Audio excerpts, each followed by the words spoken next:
bíblica es una expectativa de 4000 años a la venida del Mesías, cuando finalmente llega Cristo y hace su obra redentora. Estos últimos 2000 años, pues lo que hemos estado haciendo es la proclamación de la venida de Cristo. Y hablábamos de cómo bíblicamente Cristo es el heredero de todas las promesas de la ley, como Cristo es nuestra vía legal para el perdón. Y también hemos hablado de que Dios nos colocó en Cristo, y actualmente vimos que el estar en Cristo significa que todas las promesas y las bendiciones ya fueron alcanzadas, que no tenemos que alcanzarlas, y que nosotros somos beneficiarios de eso por Cristo. Que Dios nos trata a nosotros como que si hubiésemos cumplido la ley, aunque fue Cristo el que la cumplió, porque nos puso en Cristo. O sea, hay muchos propósitos por los cuales Dios nos ha puesto en Cristo. Por ejemplo, ya vimos, en algún momento estudiamos que la predicación del Evangelio era uno, el ser parte de una iglesia universal es otra, y aquí hay algo muy importante también.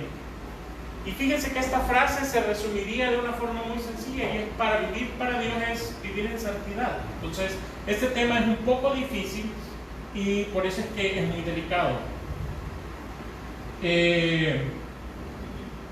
Hay tres, básicamente, puntos que la Biblia nos menciona sobre la santidad, y quiero solo así mencionarlos por encima.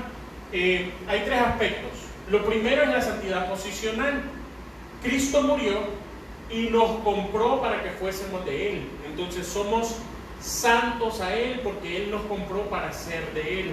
Luego, la santidad progresiva es como esa pertenencia se manifiesta, pero de lo que quiero hablar hoy no es ni la santidad posicional ni la santidad progresiva, sino contestar la pregunta: ¿cómo ocurre esto en mi vida? ¿Cómo yo llego a vivir para Dios?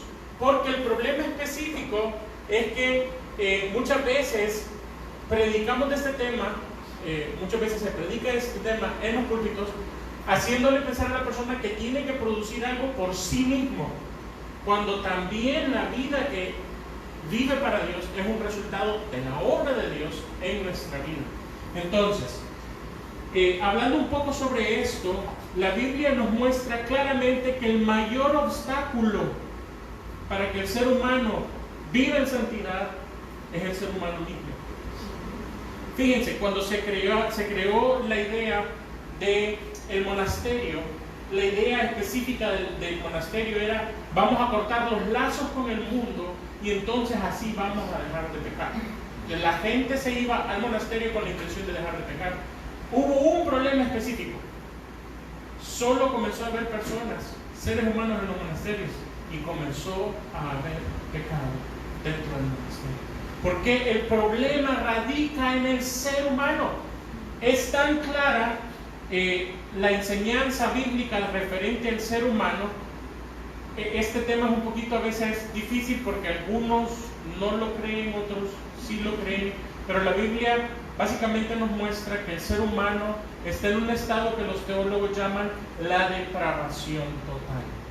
Ahora, la depravación total no significa que el ser humano no tenga buenas intenciones, no significa que el hombre no pueda hacer buenas cosas. Lo que significa es que quiere ser bueno y quiere tener buenas cosas, pero sin Dios. Por ejemplo, el problema de hoy en día del ateísmo no es intelectual, es moral. No quieren reconocer la existencia de Dios porque tendrían que reconocer que son responsables por sus actos morales. El problema del ateísmo no es acá, es acá. Entonces, digo esto, que es muy importante, porque el ser humano sí quiere hacer grandes cosas, el ser humano sí quiere ser feliz, sí quiere hacerle bien a otro, pero sin que Dios esté involucrado. Entonces, lo que pasa básicamente con esta doctrina de la depravación total es que el ser humano no tiene naturalmente en sí una inclinación a buscar a Dios, ni a amar a Dios, ni a vivir para Dios. Hay varios versículos. Por ejemplo, viéndolo así por encima, la doctrina de la depravación total, en Génesis 5:6 dice que los pensamientos del ser humano eran de continuo siempre el mal. Y este versículo está en el contexto del por qué Dios trajo el diluvio. Dice que el pensamiento del hombre era de continuo siempre el mal. Se acaba el diluvio y Dios habla con Noé. Después del diluvio, Noé ha realizado un sacrificio y Dios dice: no puedo estar destruyendo la tierra a cada rato por causa de los seres humanos, porque dice que la inclinación del corazón del ser humano es malo desde su juventud. Eclesiastés enfatiza que no hay hombre justo que no peque nunca. Jeremías 17:9 dice que nuestro corazón es perverso. Nuestro Señor Jesucristo dijo en Marcos 7:21 que el pecado sale de adentro del corazón. Pero si hay una cita quizás que lo dice de una forma clara, es Romanos 3:10 al 12. Muy probable que ya lo hayan escuchado. Perdón, sí, 10 al 12. Como está escrito: no hay justo ni aún uno, no hay quien entienda, no hay quien busque a Dios. Todos se desviaron, a una se hicieron inútiles. No hay quien haga lo bueno, no hay ni siquiera uno. Aquí hay una relación muy importante, porque cuando dice, porque escrito está, hace referencia al Antiguo Testamento y está escrito en el Salmo 14 y en el Salmo 53 de una forma literal. Esta es la depravación del ser humano. No es en sí que sea malo todo lo que hace, es que no quiere que Dios esté involucrado ni siquiera en las cosas buenas que hace. Cualquiera usaría el siguiente argumento y me diría: bueno, David, pero ¿y las religiones? Ahí están las religiones. Significa que la gente quiere algo que ver con Dios. Y el planteamiento en sí es el siguiente. La Biblia nos dice que el ser humano es idólatra. Juan Calvino dijo que nuestro corazón es un taller de ídolos. Y lo que esto significa, básicamente, es que el ser humano sí quiere una deidad que le prometa que va a tener todo lo que quiere. Y está dispuesto a dar y adorar a alguien que le dé todo lo que quiere, como el genio de la lámpara. Te froto la lámpara y me dan 3 deseos. Y muchas religiones no tienen ningún problema de ofrecer sacrificios siempre y cuando este ídolo me dé a cambio lo que yo quiero. Pero con respecto del Dios vivo, con respecto de nuestro Dios, el problema específico es que no queremos un Dios que sea el soberano de nuestra vida. Hoy le cantábamos al final una de las alabanzas, estuvieron muy bonitas porque llevaban a este tema: Jesús es el Señor, Jesús es el Señor. Yo estaba llorando, como no tienen una idea, por la simple exclamación Jesús. Y el problema es que en el español ocupamos muy mal esta palabra, Señor, porque decimos así, aquel Señor, pensamos que le estamos diciendo Jesús es aquel Señor. La exclamación es Jesús es el Rey. La palabra Señor es de señorío, de reinado. Entonces lo que estamos haciendo, lo que estamos reconociendo es que Jesús es mi Rey. Hasta ahí ya no nos gusta mucho. Y no nos gusta mucho, precisamente es el tema del que quiero hablar hoy, porque fíjense que si el Evangelio se predicara tal y como se debería de predicar, es muy probable que mucha gente no recibiría al Señor Jesucristo. ¿Por qué? Porque, por ejemplo, la Biblia dice que la puerta es estrecha y luego dice que el camino es angosto. Y luego Jesús dice: el que quiera seguirme, tome su cruz y niéguese a sí mismo. Entonces, el camino del cristianismo es un camino donde ya no vivo para yo, para mí, para mis deseos. Ya David no es lo más importante, es Jesús lo más importante. Y entonces, si nosotros pudiésemos predicar el Evangelio desde esta perspectiva, es muy probable que mucha gente no se convertiría. ¿Por qué? Porque no quieren un rey. quieren un genio de la lámpara. Quieren alguien que les resuelva los problemas, pero que yo no me vea obligado a nada. Solo lo voy a poner así, lo voy a decir con mucho respeto. Y quisiera que el Espíritu Santo toque nuestros corazones para que podamos entender bien esta frase que voy a decir. Mis hermanos, ¿cómo sería tu vida si Dios te tratara a ti con la misma fidelidad que tú lo tratas a Él? ¿Dónde estarías hoy? El llamado del Evangelio es la pertenencia de Cristo. Por eso el tema de hoy es para que ya no vivamos para nosotros, sino para aquel que murió y resucitó por nosotros. Entonces, lo que quiero hablar hoy es cómo ocurre la vida de santidad. No ocurre por nuestra fuerza, porque estamos depravados. No podemos ni siquiera llegar a Dios a menos que Dios nos lleve a Él. Y esto es lo que quiero comprobar a través de las Escrituras, para que al final de hoy básicamente podamos decir: bueno, Señor, produce eso en mí, porque yo no puedo. Entiendo que me escogiste en la eternidad para ser tuyo, pero por favor llévame a ese punto, porque yo no puedo. Vamos a orar. Señor, y te pedimos la asistencia de tu Espíritu Santo, el poder de tu Espíritu Santo, Señor, para que nos capacite para entender las Escrituras, que nos capacite para entender tu palabra, para que nos capacite también para entregarnos a ti, Señor, en la vida que tú mereces que vivamos y para la que tú nos escogiste. Algo que no podemos producir, pero que tú sí puedes producir en nosotros, Señor.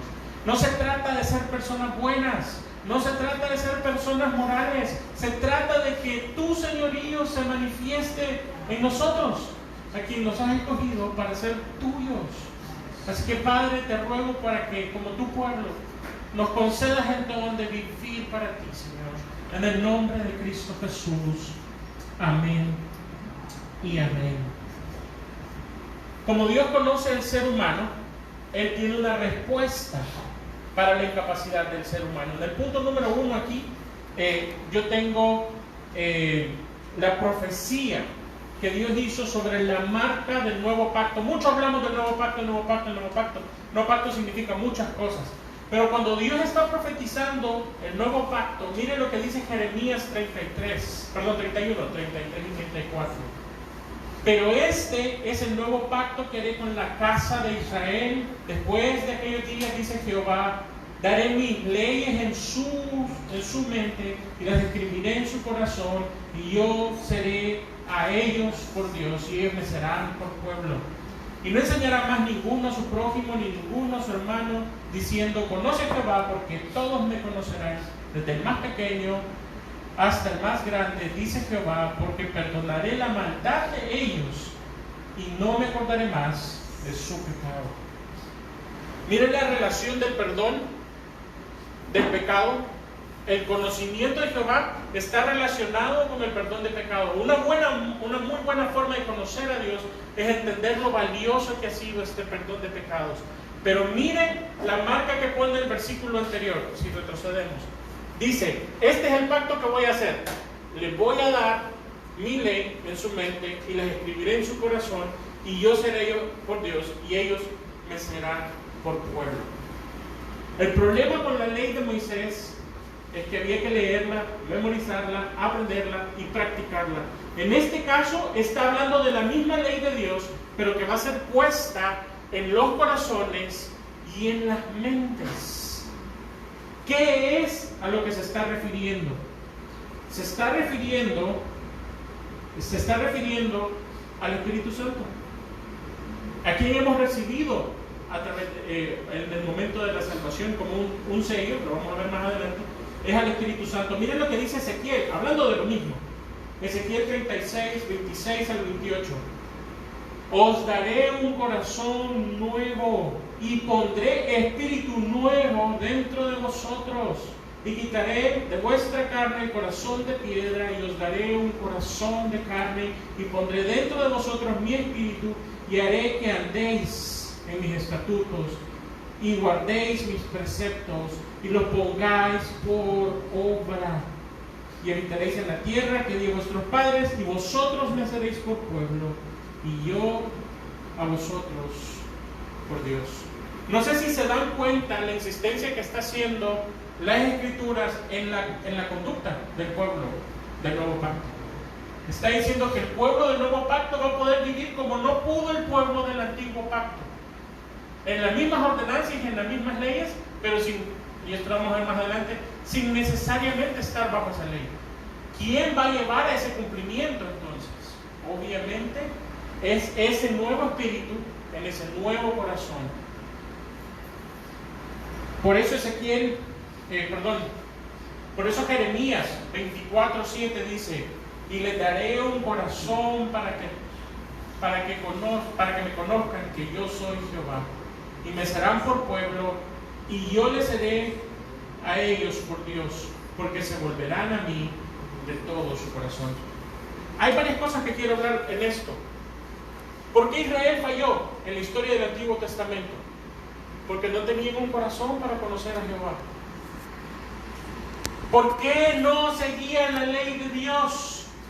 Porque no tenían el Espíritu de Dios.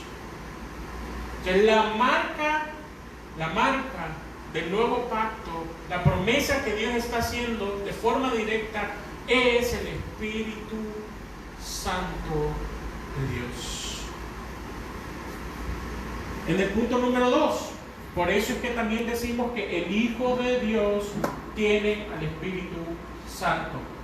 El Espíritu Santo es quien nos da una inclinación a buscar a Dios.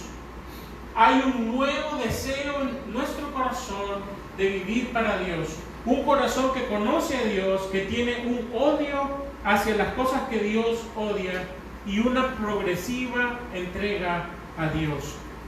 Voy a decirte esto de una forma muy sencilla, quizás para que lo entendamos. Sin el Espíritu Santo, nosotros no tenemos cómo buscar a Dios, cómo orarle a Dios, cómo querer vivir para Dios. Pero si estas cosas están en nuestra vida, es la influencia del Espíritu Santo llamándonos y llevándonos hacia Dios. Por eso es que Jesús dice, por ejemplo, que el mejor regalo que Dios tiene para sus hijos es su Espíritu.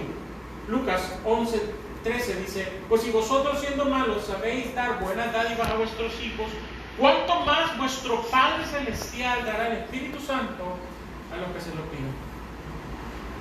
Jesús también coloca el Espíritu Santo como el que nos guía a conocer las verdades espirituales. En Juan 14:26 dice: mas el Consolador, el Espíritu Santo, a quien el Padre enviará en mi nombre, Él os enseñará todas las cosas y os recordará de todo lo que yo os he dicho.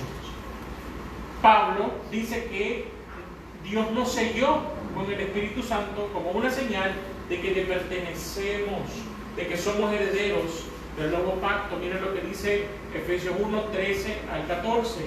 En él también vosotros, habiendo oído la palabra de verdad, el evangelio de vuestra salvación, y habiendo creído en él, fuiste sellados con el Espíritu Santo en la promesa, que es las arras de la herencia, hasta la redención de la posesión adquirida para la alabanza de su gloria. Esta posesión adquirida no la vemos ahorita. La promesa que tenemos en el Evangelio es de vivir junto a Dios en una tierra nueva y en un cielo nuevo. Esa es la posesión adquirida. Pero la herencia, la garantía de que vamos a alcanzar esa herencia es el Espíritu Santo. Y de alguna forma también son las primicias de esta herencia. Si tenemos el Espíritu Santo, entonces, en nuestras vidas, tenemos garantizado que somos el pueblo de Dios. Y el apóstol Juan lo dice de esta forma en 1 de Juan 4:13.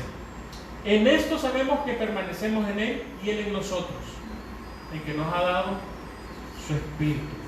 Ninguno de nosotros, por muy, la palabra que voy a usar lo voy a decir con permiso, obviamente, y con mucho cuidado, por muy tercos que seamos, podemos permanecer en Dios.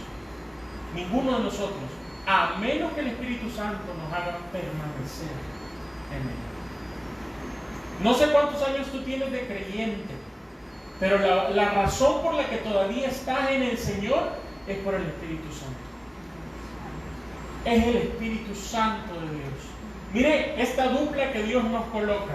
Primero pone a Cristo para arreglar el problema del pecado y el perdón.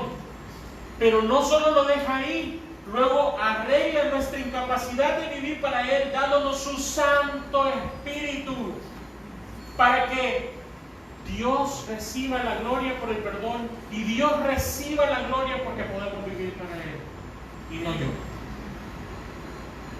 No mi capacidad humana para ser bueno. Es más, yo ya lo he dicho aquí, muchos autores dicen que muchos religiosos de diferentes religiones ocupan su bondad como un pretexto para no ir a Dios. En su mente, aquel necesita más de Dios que yo. Entonces, no van a Dios. Y eso es uno de los problemas de la religiosidad. ¿Qué es lo que necesitamos entender? El Espíritu nos lleva a Dios, porque somos incapaces por nosotros mismos de llegar a Dios. Y es bien interesante cómo el Espíritu Santo nos hace cumplir las leyes de Dios sin que estemos bajo la ley. La Biblia nos dice literalmente, 1, que estamos muertos al pecado, 2, que estamos muertos a la ley, y estas dos cosas juntas nos dan una gran libertad, pero esta libertad básicamente es para vivir para Dios. Algo que un ser humano no puede hacer por sí mismo. Claro, si le dijéramos a la gente en la calle, Dios te escogió en la eternidad para que ya no vivas tus planes, sino los planes de Dios en tu vida, la mayoría de la gente no le gustaría escuchar eso. Y esto es exactamente lo que les estoy diciendo, mis queridos hermanos. Esto es un golpe muy duro para nuestro orgullo. El tener que reconocer que lo que más quisiera nuestra carne, y voy a decirlo yo quizás para que nadie se sienta ofendido, vivir en los placeres y en el pecado libre, que eso es lo que más quisiera mi carne, no va a pasar, porque Dios me escogió para vivir para Él. Y como Él me escogió para vivir para Él, puso su Santo Espíritu en mí, quien me va a llevar a vivir para Dios. No porque yo pueda, porque yo no puedo. No estoy aquí para hablar del tema de la santidad y decirles, mire, les voy a enseñar cómo pasó. No. La Biblia nos dice cómo pasa, y pasa por el Espíritu, no por la vida, no por la doctrina, no por la iglesia. Pasa porque el Espíritu Santo nos lleva a Dios y Dios va haciendo esta obra en nosotros. ¿Por qué? Filipenses 2:13. Porque Dios es el que produce en vosotros así el querer como el hacer por su buena voluntad.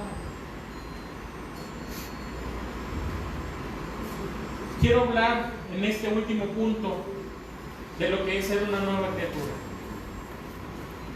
Una nueva criatura es el fruto de la obra del Espíritu Santo en nuestra vida. Dios nos pone en Cristo y Dios nos da su Espíritu Santo para que nosotros podamos vivir para Cristo. El tener el Espíritu Santo es la garantía que Dios se dio a sí mismo de que nosotros somos parte del nuevo pacto y que estamos viviendo con la guía del Espíritu Santo.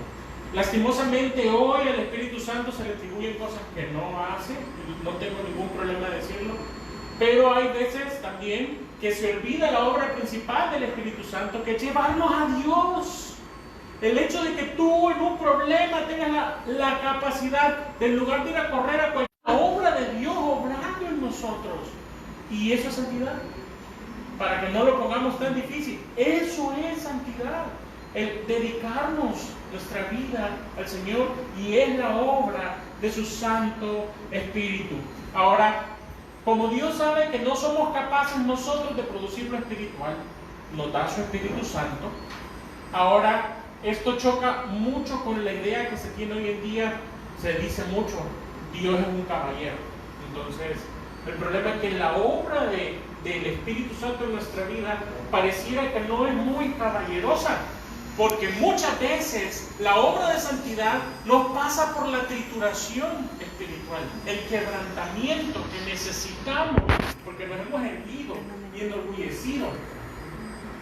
Pero como Él ya nos escogió para ser de Él, y nos ha puesto su Espíritu, nos va a llevar sobre nuestras rodillas para vivir como Él quiere que vivamos.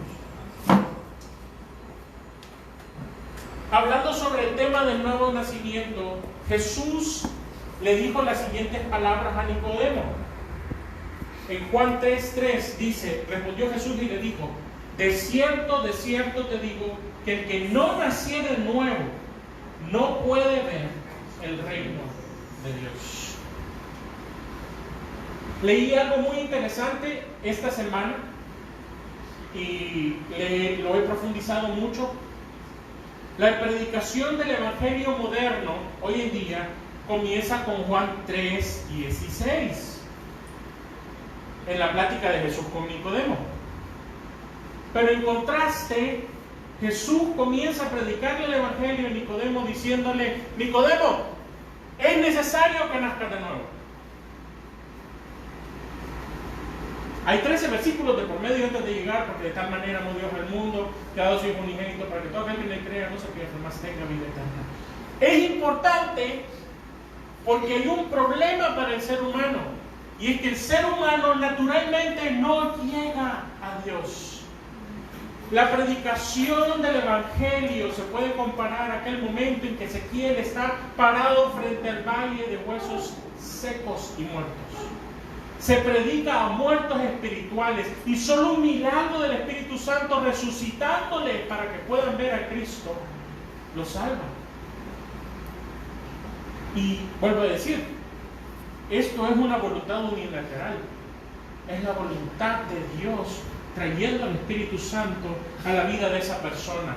Por ejemplo, en el ambiente evangélico hoy decimos que las personas necesitan recibir a Jesús para ser salvas. Lo tomamos de Juan 1, del 11 al 12. Del 11 al 12, sí. Ahora, hay algo muy interesante, que también hay un versículo 13. Y miren lo que dice Juan 1, del 11 al 13. A los suyos vino, hablando de los judíos, y los suyos no le recibieron. Mas a todos los que le recibieron, a los que creen en su nombre, les dio potestad de ser hechos hijos de Dios. 13. Los cuales no son engendrados de sangre, ni voluntad de carne, ni voluntad de varón, sino de la voluntad de Dios. Esa es la palabra que hace falta aquí. Entonces, si yo, por más voluntad que tengo de llegar a Dios, o por muy natural humanamente que yo sea, no puedo recibir a Cristo, solo lo puedo hacer si es la voluntad de Dios. Y me voy a meter en un pequeño lío en este momento, con toda la intención de hacerlo, porque esto es lo que nos dice Jesús. Cuando nosotros escuchamos la palabra, no por obras para que nadie se gloríe, pues es un don de Dios. Muchas veces dice, bueno, sí, tú tenés que aprender la fe. Efesios 2:8 dice que la fe es un don de Dios, es un regalo de Dios. ¿Qué significa eso? Significa básicamente que el nuevo nacimiento precede a la fe. Nosotros nacemos de nuevo y entonces creemos en Cristo. Por eso Jesús, y este es el punto difícil, Jesús en Juan 6, 44 y 45 dice lo siguiente: ninguno puede venir a mí si el Padre que le envió no le trajere, y yo le resucitaré en el día postrero. Escrito está en los profetas, y serán todos enseñados por Dios, haciendo referencia a los versículos de Ezequiel que ya hemos visto. Así que todo aquel que oyó al Padre y aprendió de él, viene a mí. O sea que antes de llegar a Jesús hay que haber oído al Padre, y para haber oído al Padre hay que haber nacido de nuevo. Ahora voy a meterme en el lío de esta palabra, trajere. Esta palabra trajere en el griego, la traducción literal es arrastrado. Y traje aquí la imagen del diccionario Strong, donde literalmente significa, la definición literal de esta palabra es arrastrar. Ninguno puede venir a mí si Dios no lo arrastra. También se ocupa muchas veces para hablar de tirar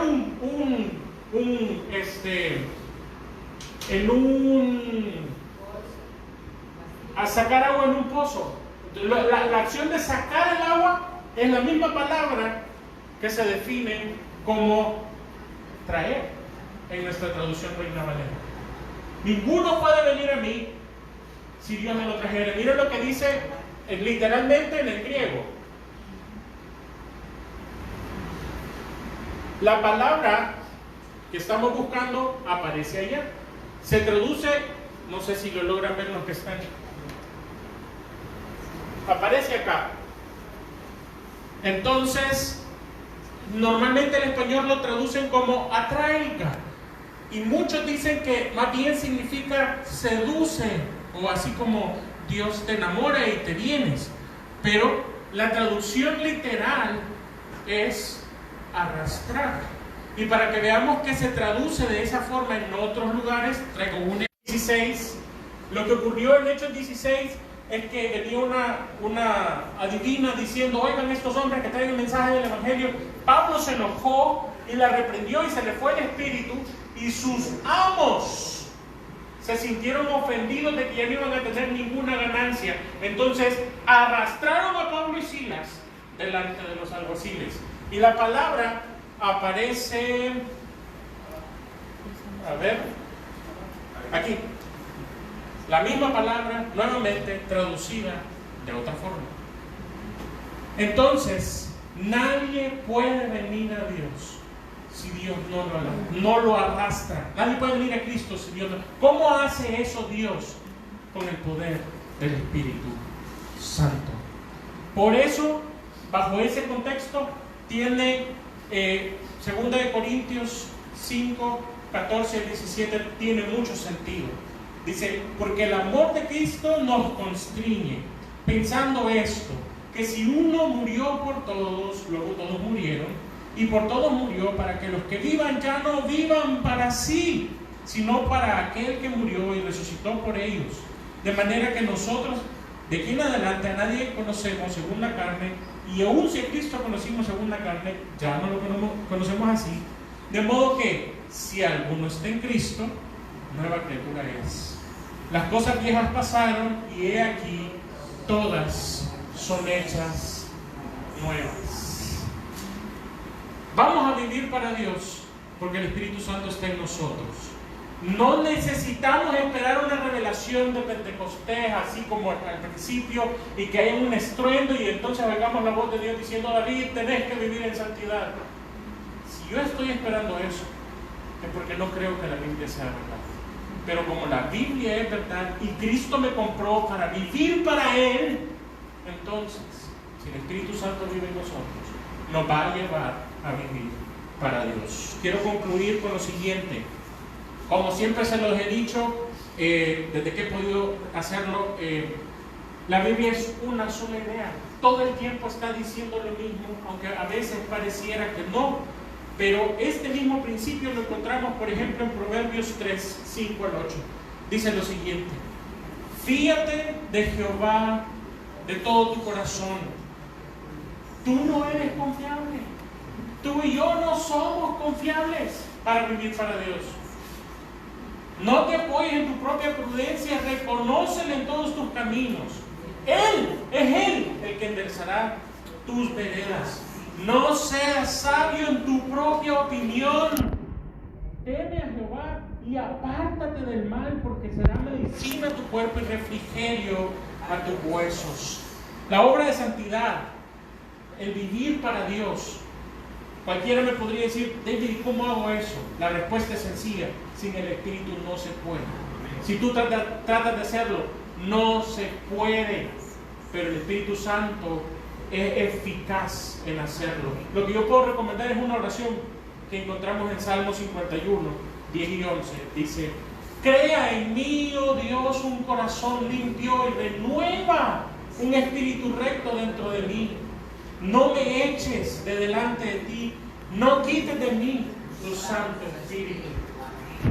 Solo la obra poderosa de Dios en nuestras vidas nos hará vivir para Cristo. Y Pablo nos da esta garantía en Romanos 8:11.